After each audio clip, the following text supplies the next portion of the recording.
Good afternoon, 8th grade students.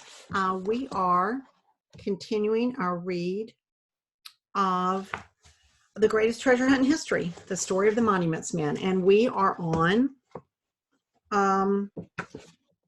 page 86 at the last paragraph. Two of the objects were so iconic, he recognized them immediately. Michelangelo's Bruges Madonna, whose theft had been reported by Monuments man Ronald Balfour 1 week earlier, and the Ghent altarpiece, certainly the most important painting in Belgium and perhaps among the 5 most important works of art in the world. The sculpture by Michelangelo was valuable, but the Ghent altarpiece dwarfed it in importance.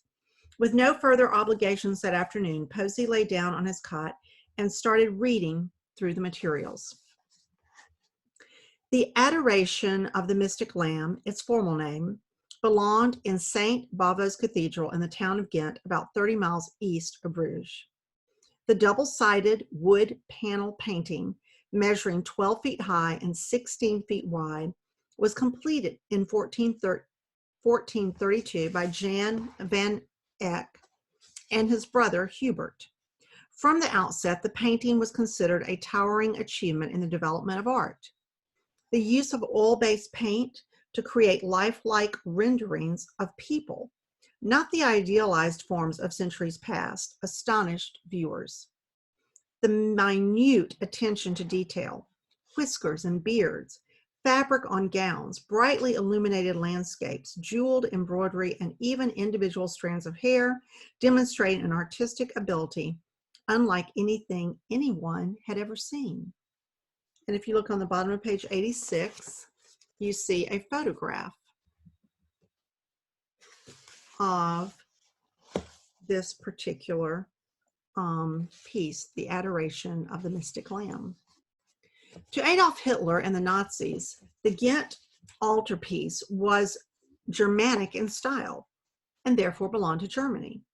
6 of the 24 panels had been owned by a German museum for nearly 100 years, until 1919, when the surrender terms of the Treaty of Versailles that ended World War I forced Germany to relinquish them as war reparations. Those 6 panels were taken to Belgium and united with the other panels, leaving Germans and Adolf Hitler with a bitter, festering wound. Germany's invasion of Western Europe in May 1940 provided Hitler with a chance to get even and right the perceived historic wrongs of Versailles. Belgian officials knew exactly what that meant. While German Wehrmacht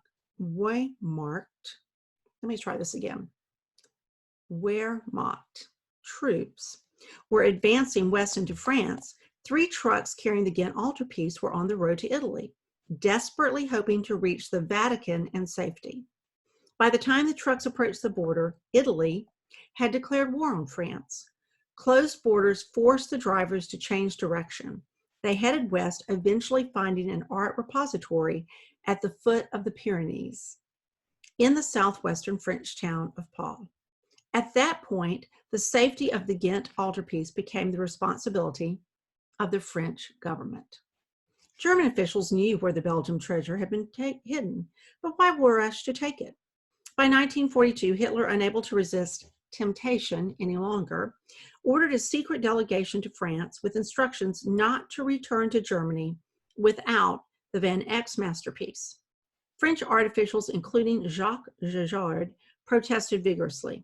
So did Belgian officials, but it was all too little too late. The painting disappeared into Nazi Germany and had not been seen since. After finishing the report, Posey dropped in on the wood pole floor of his tent and grabbed his map. He figured that at the speed of Third Army's advance, they should be crossing the border into Germany, now less than 60 miles away, in no time at all. It was anyone's guess what they would find on enemy soil, but hiding something that important without anyone knowing about it seemed unlikely.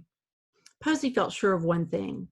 If the Ghent altarpiece was hidden somewhere in Third Army's area of operations, it was as good as found, assuming the Nazis hadn't destroyed it. With his work duties complete, Posey poked around in his field pack for some writing paper and a pen. Each envelope he mailed home contained a letter for his wife, Alice, and a separate one for his 7-year-old son, Dennis, whom he often called Woogie. Army censors limited what he could say about his work and forbade any reference to where he was or where he was headed.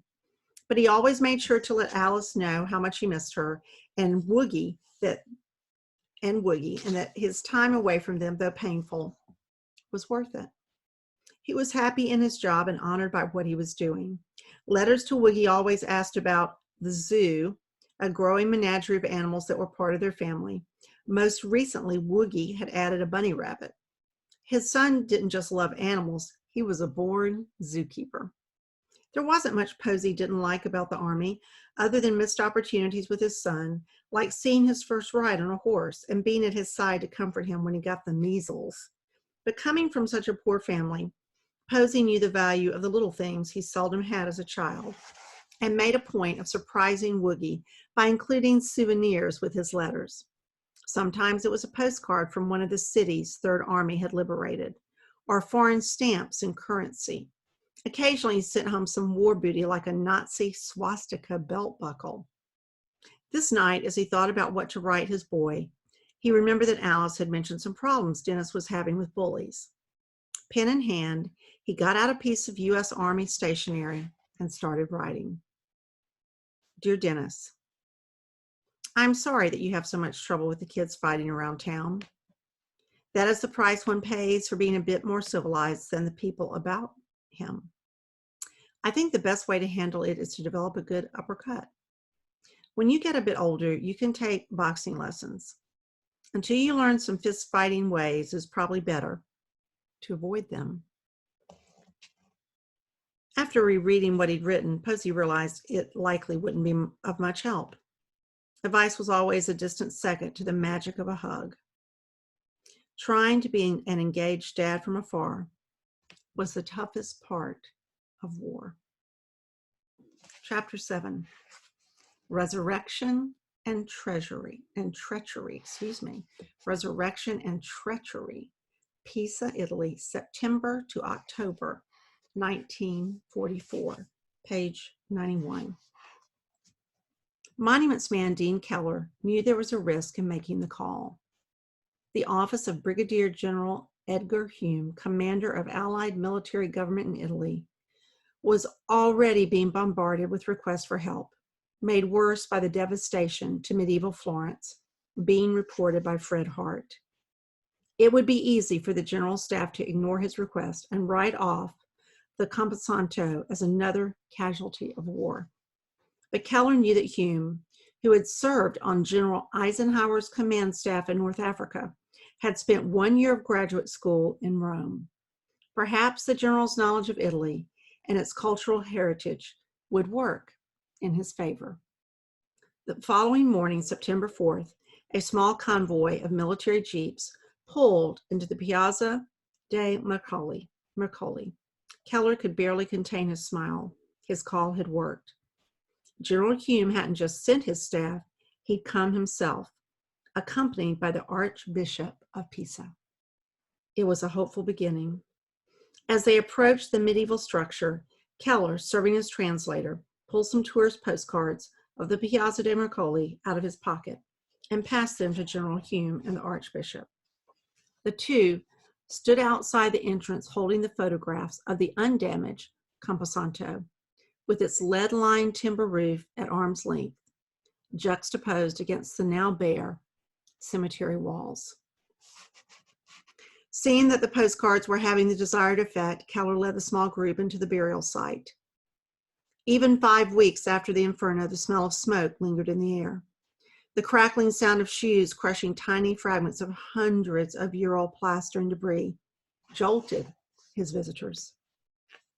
Millions of pieces of fresco fragments blanketed the floor of the Camposanto.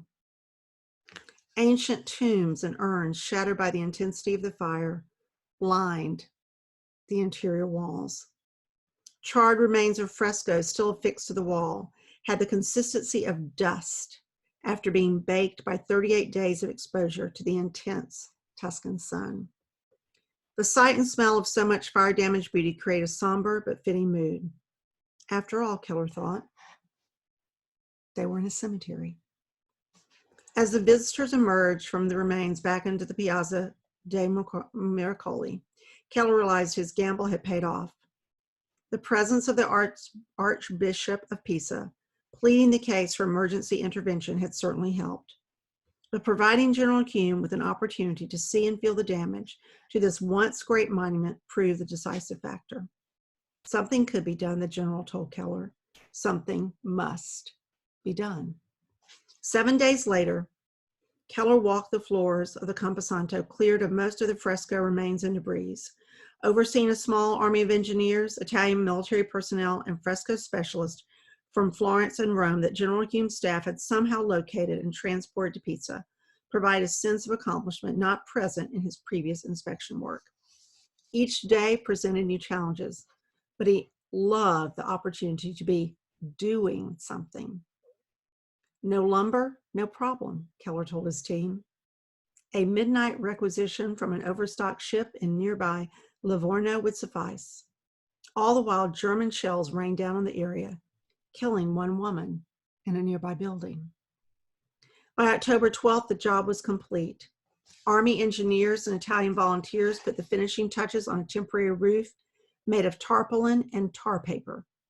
The interior walls of the Camposanto and what remained of the once great fresco cycle would now be safe until a new roof could be constructed. Keller had used much of that time to supervise the gathering and storage of the detached pieces of fresco plaster that had littered the floor of the cemetery when he first arrived, in anticipation of the day when the tedious work of reassembling the pieces could begin. The Camposanto would get the second chance that so many damaged churches and historic structures in Italy would not. Exhausted but proud, Keller returned to his tent to write Kathy and share the good news. The job is done, works perfectly. The frescoes were dry as a 15th century tibia in the last downpour. In another letter, he put the achievement into perspective. This is the biggest job I have had of its kind, he told Kathy.